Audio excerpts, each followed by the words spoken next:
Well, the problem is, what if you have an engine failure? If you're down near the taxiway or the runway or any smooth surface and you're taking off and the engine quits, what are you going to do? You can just slide right onto the runway, keep your nose straight and slide on. The painfully slow takeoff has a lot of benefits. It is learning how to take off without adding power. You're learning how to take off on hot days with heavy loads. You're learning how to be prepared if the engine did quit for some reason during that takeoff. If you're nice and level and the nose is straight, you can just ease the thing onto the ground. Weather's cooler in the winter, you have a lot more available power. But if you train this way all year round, you'll be ready for those super hot summer days. And when I got my opportunity to fly a Jet Ranger, and we go out one night on a super hot evening to go up for the news, we took extra people, camera operator, took a student with us, and took on extra fuel so we could stay up for evening news. Super hot. So to get that Jet Ranger off the ground with excess fuel and passengers, I had to pull clear to the limit. I couldn't add any power. And we're going to do painfully slow takeoff. So warning caution lights are out, gauge is in the green, everything looks good, we've got fuel. I'm not going to add any power, and this is why we call it painfully slow. So I'm going to go forward, forward, forward, very gently.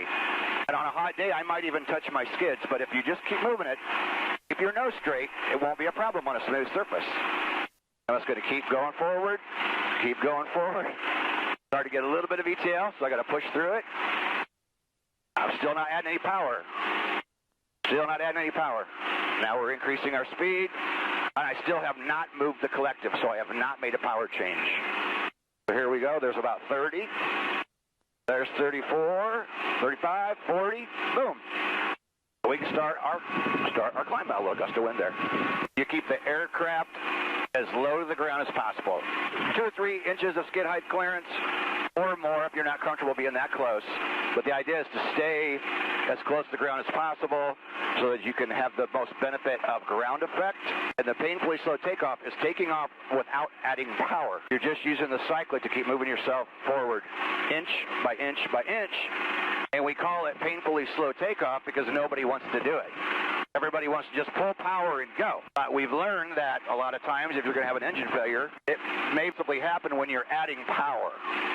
So if you're doing your takeoff, keeping your collective set at hover power, so most of the time do the entire takeoff and never add power, okay?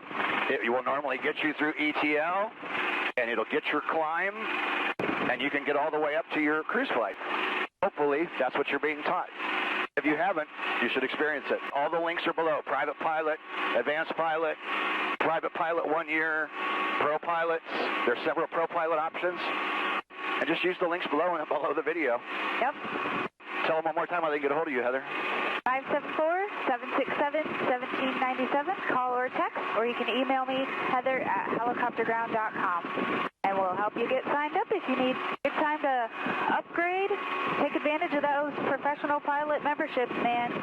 Includes everything. Awesome. Peace out. See you tomorrow.